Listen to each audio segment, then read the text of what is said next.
Boa noite, Perseverança. Pessoal de cá e o pessoal de lá, é isso, né? Porque parece que estão assistindo a gente aí pela Globo hoje também, não é isso? Então, prazer imenso estar aqui hoje, nessa quinta-feira, ver essa casa abençoada cheia. Nós vamos conversar um pouquinho hoje aqui sobre culpa e arrependimento, coisa que ninguém tem, né? Aqui no Perseverança ninguém sentiu um dia culpa e nem sentiu arrependimento, com certeza absoluta, né? Minha querida amiga Clair, tudo bem? Eu vou repetir uma coisa que sempre faço aqui, que é assim: eu tenho livros em diversos países hoje, aqui no Brasil é quase aí mais que uma dezena de livros, mas quando terminar a palestra, você vai sentir uma vontade danada de ler os meus livros. Você não vai resistir. Vai ser uma coisa impressionante, tá? E eu vou pedir a você o seguinte: não adquira os livros de César Romão em nenhum lugar que não seja aqui na livraria do Perseverança. Combinado? Você vai sentir vontade, ainda mais com os celulares hoje, que a gente fala alguma coisa e a gente olha para o celular e o celular vai mostrar aquela coisa, né? Está assim agora. A hora que você abrir o seu celular, quando você sair daqui, sabe qual a primeira coisa que você vai ver nele? Os livros do César Romão. Você vai falar: meu, isso aqui é magia. Não, é tecnologia mesmo. E por que eu quero que você adquira na livraria do Perseverança? Porque adquirindo aqui, você está colaborando com as obras assistenciais dessa casa maravilhosa. Tudo bem? Então vamos lá. Recentemente, a gente comemorou aqui, mais precisamente no dia 15 desse mês, a data de Assunção de Nossa Senhora, a nossa Mãe Maria. Se vocês forem lá nos registros, vocês vão ver o que é Assunção. Assunção, dizem os registros que o corpo de Maria subiu ao céu, ele não ficou aqui na terra, porque uma mãe pura não poderia ficar aqui. Então, por que se comemora a Assunção? Porque, segundo os registros, o corpo dela foi levado ao céu, inclusive na presença de anjos e de Jesus. A gente sabe muito sobre Maria, bastante. Mas e sobre José? O que a gente sabe sobre José? Uns dizem que ele viveu 111 anos, outros dizem que ele morreu cedo porque não estava na crucificação de Jesus. E eu quero usar José como um exemplo de culpa e arrependimento, hoje aqui. Porque talvez ele tenha sido uma pessoa que carregou muita culpa e carregou muito arrependimento. Porque ele foi vitimado por um fato inédito. Inédito. Imaginem vocês, naquela época, adultério, segundo a lei de Moisés, era punido com apedrejamento até a morte. Então, nessa situação de anunciação pelo anjo Gabriel, né, que ele ia ser pai, e ele não tinha se casado ainda com Maria, né, imaginem só o que passava na cabeça de José. E eu vou te dizer uma coisa agora que talvez você nunca tenha imaginado. A gente fala assim: José é pai de Jesus. José é pai adotivo de Jesus. Sim ou não? Porque Jesus é filho de Deus. Imaginem vocês naquela época, José, pouco se relata sobre isso, né? Mas Jesus também era chamado de filho bastardo, principalmente quando ele entra no templo. Quando era criança, as pessoas não queriam falar com ele. Falaram: aquele bastardo de novo aqui. Imagina o que diziam de José naquela época. José deve ter sentido culpa, deve ter sentido arrependimento, mas o que ele fez? Ele abraçou aquela situação toda. Ele assumiu e não viu aquilo como culpa e nem se arrependeu de ter abraçado aquela situação. O último registro que a gente tem de José perto do seu filho adotivo é essa ida ao templo. Depois, nos registros bíblicos, não há mais registros sobre a presença de José. Então, possivelmente, imagino eu, ele tenha se desprendido da terra ainda quando Jesus era criança, por volta de 14 anos. Ora, ele sofreu muita provação, muito constrangimento, deve ter se enchido de culpa, assim como nós. Eu acredito que cada um de nós aqui já passou por provações e constrangimentos. Quem já passou? Quem não passou, está mentindo. Não pode. Todos nós passamos. Eu já passei, possivelmente vou passar ainda.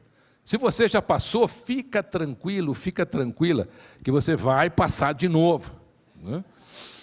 Esses fatores são os principais responsáveis por criar os nossos sentimentos de culpa. Mas nós vamos acabar com eles hoje aqui. Você vai sair daqui, meu amigo, minha amiga, de alma limpinha, limpinha, sem culpa e sem arrependimento. A questão é essa, que atire a primeira pedra aqui quem nunca sentiu culpa e quem nunca sentiu arrependimento por algo na vida. Quanta coisa a gente fez e hoje a gente fala, se eu tivesse feito assim, como eu me arrependo. As mulheres têm mais arrependimento que os homens. Só as mulheres, levante as mãos. Só as mulheres casadas. Entendeu, né?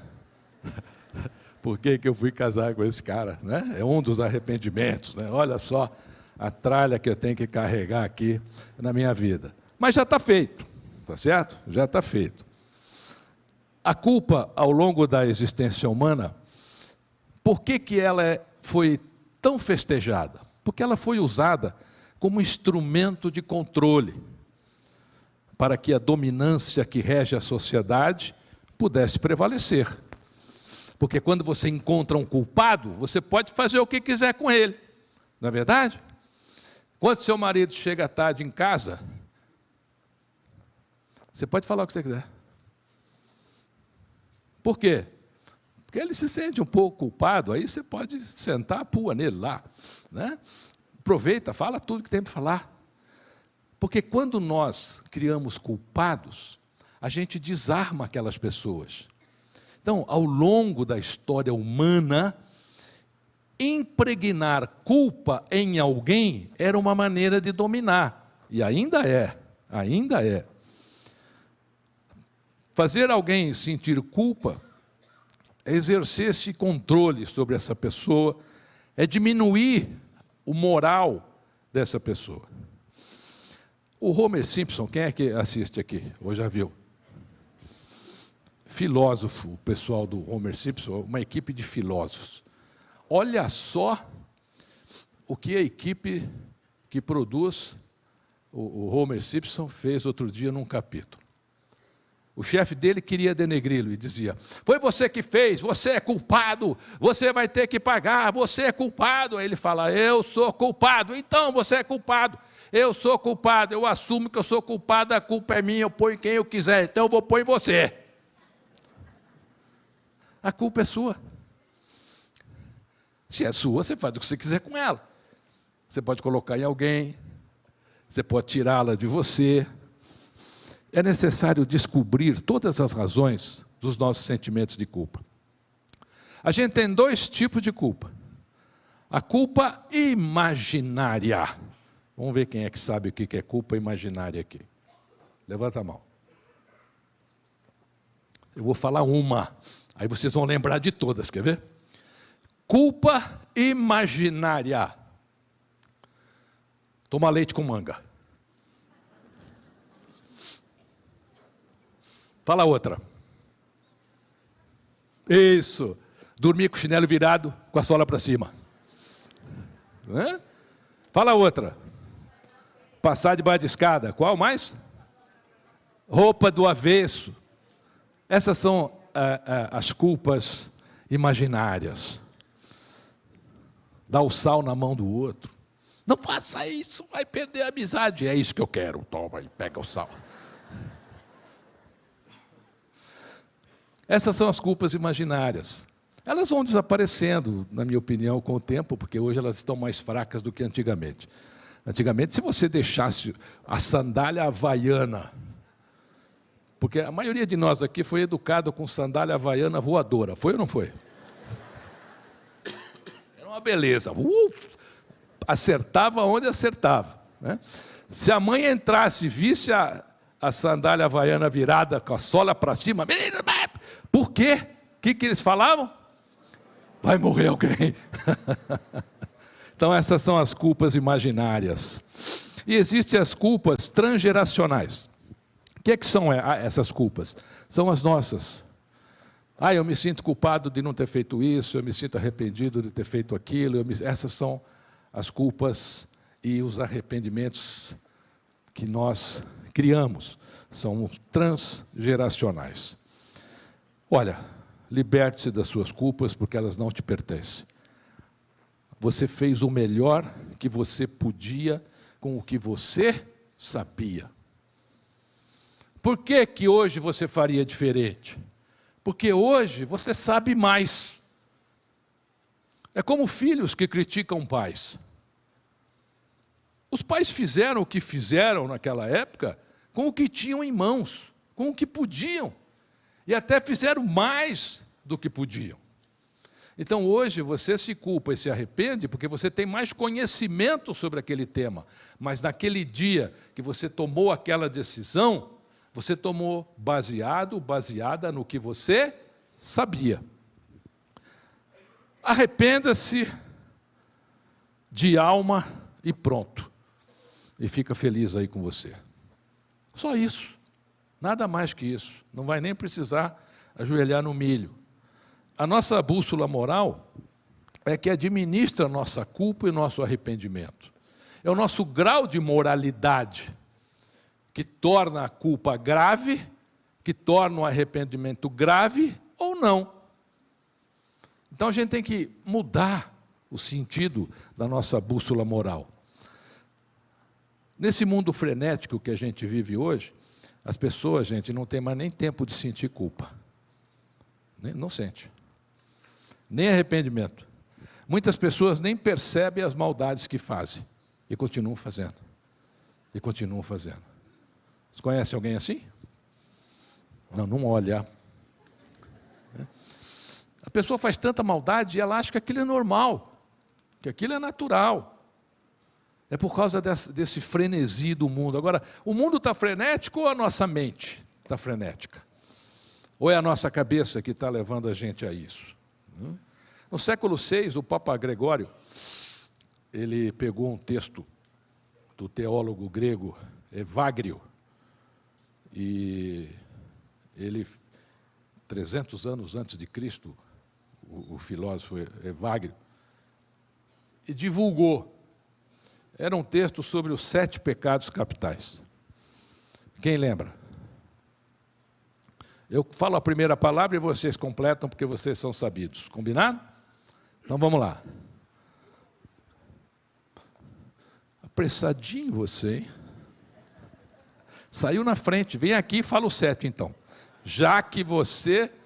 Vem cá. Então vem me ajudar. Não, daí não, vem me ajudar aqui.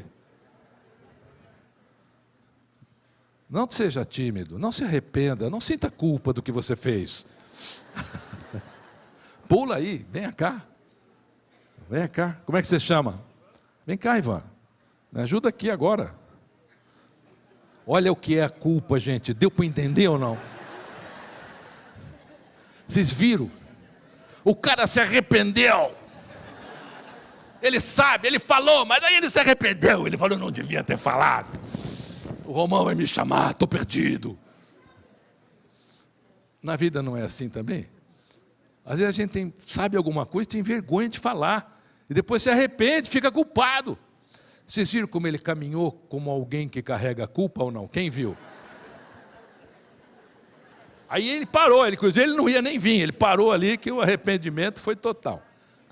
Mas vem cá, palma para ele agora.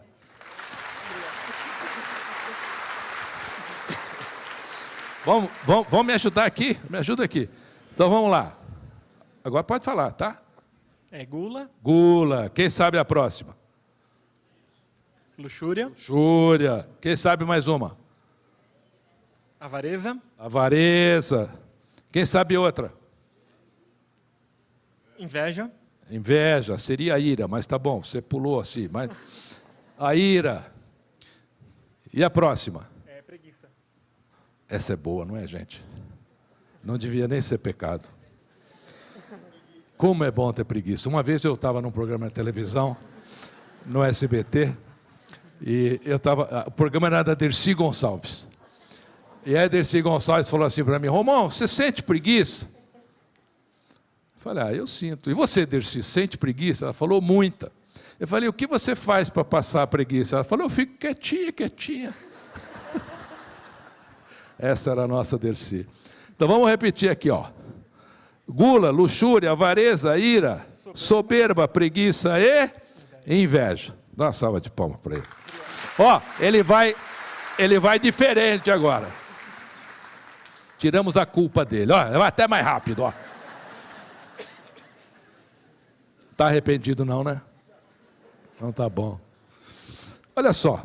Gula, luxúria, avareza, ira, soberba, preguiça e inveja. A preguiça eu acho até necessária de vez em quando, né? Não devia nem ser um dos 7 pecados capitais. O pior de todos, na realidade, na minha opinião, talvez seja a soberba. Por quê? Porque, como disse Salomão, a soberba precede a queda. É um perigo. Talvez essa seja a mais perigosa. Porque a gula você pode comer algo que você goste, né? Engorda um pouquinho, depois corre 75 quilômetros por dia. E aí você emagrece, né?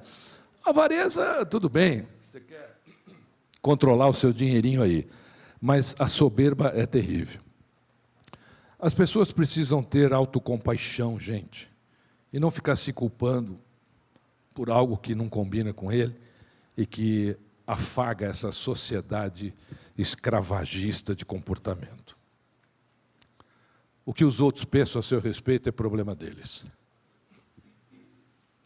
A única pessoa que pode prejudicar você é você. Ninguém mais. Ninguém tem esse poder. Aquela pessoa vai me prejudicar. Eu duvido. É você mesmo. Você não deve nada para essa sociedade. Quer ver? Tem gente que sai de férias, está lá, bacana. Ou está na praia. Está na praia e está assim. Ai, meu Deus, será que eu devia estar aqui? Nossa, deixei meu cachorro em casa. Deixei meu passarinho. O que meus amigos do emprego vão dizer que eu tirei 15 dias de férias? A gente fica, o cara sai de férias e fica pensando nos outros. Sai de férias, curte as suas férias. O cara tem arrependimento de sair de férias. Eu tenho um amigo que não tira férias há 15 anos. Falei: você vai ser mandado embora. Por quê? Eu falei: porque o dia que você tirar, olha quanto tempo você vai ficar fora da empresa. Eles vão achar mais fácil te demitir, né?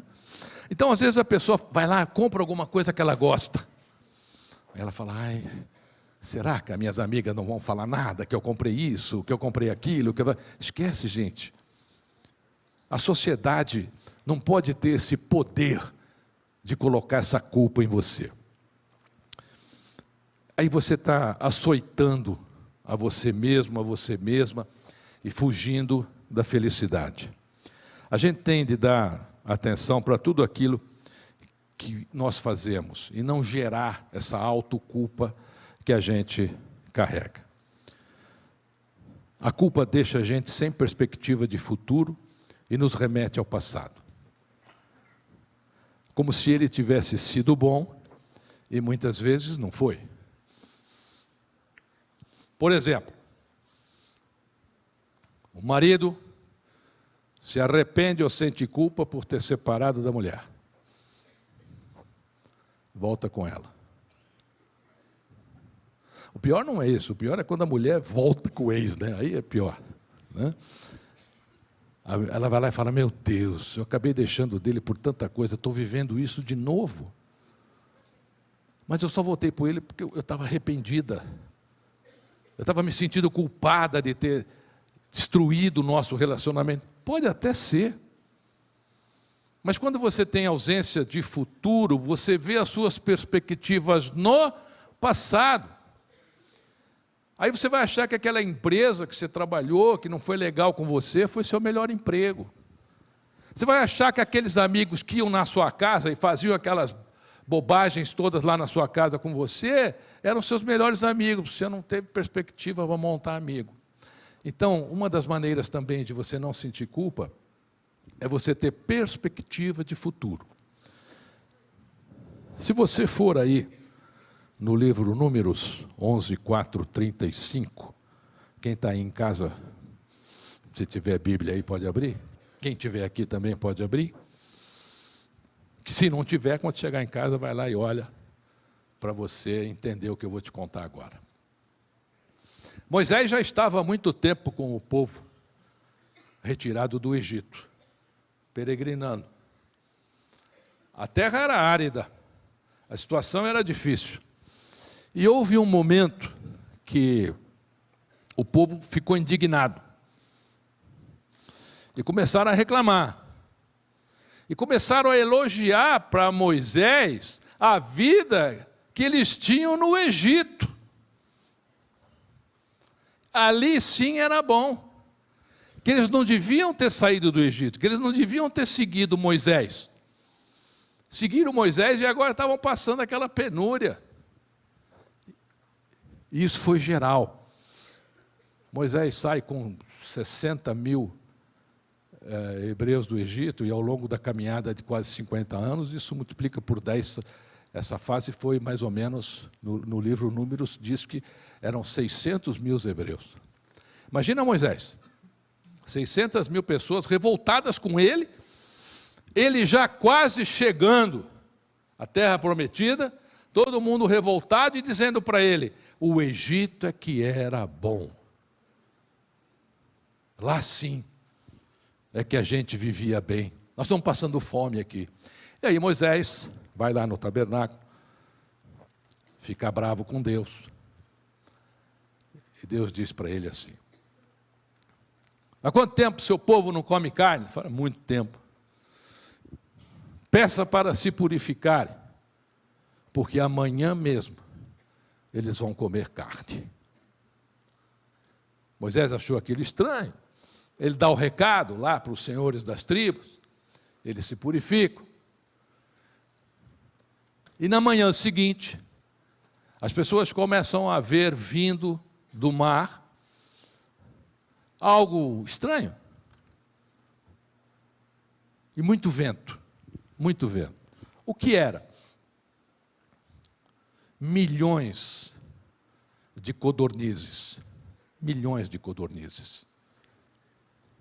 Deus mandou do mar milhões de codornizes que caíam aos pés deles, voavam e batiam neles. E eles começaram a pegar essas aves. Codornizes eram aves pequenininhas, né? Parece uma galinhazinha pequenininha da Angola. A gente nem tem aqui, isso tem muito no Egito e na África. Mas aqui tem, mas é pouquinho. Quando acha, porque veio de lá. Tá? E aí, o que eles fizeram? Se alimentaram por dias e dias e dias dessas codornizes. Assaram, fizeram lá o churrasquinho e se alimentaram da carne dessas codornizes. Estima-se no livro de Números, alguns pesquisadores falam que ultrapassou a marca de 600 quilos de carne que foi dada a esse povo. Codorniz não dá no mar.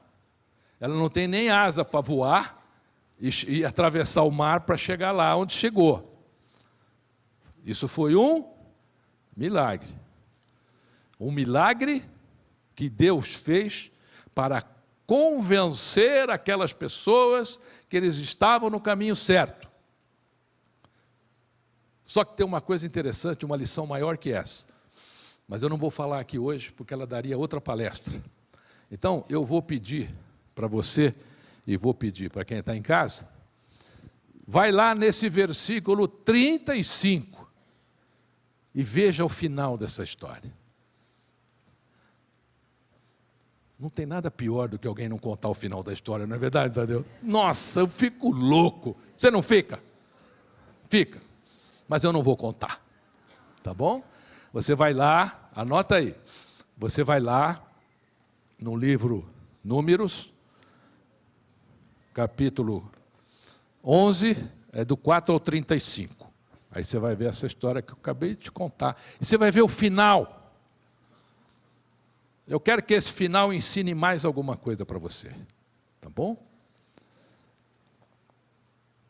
Quando a gente vai buscar o passado que a gente abandonou, a gente vai ter o mesmo final que vocês vão ver lá no versículo 35.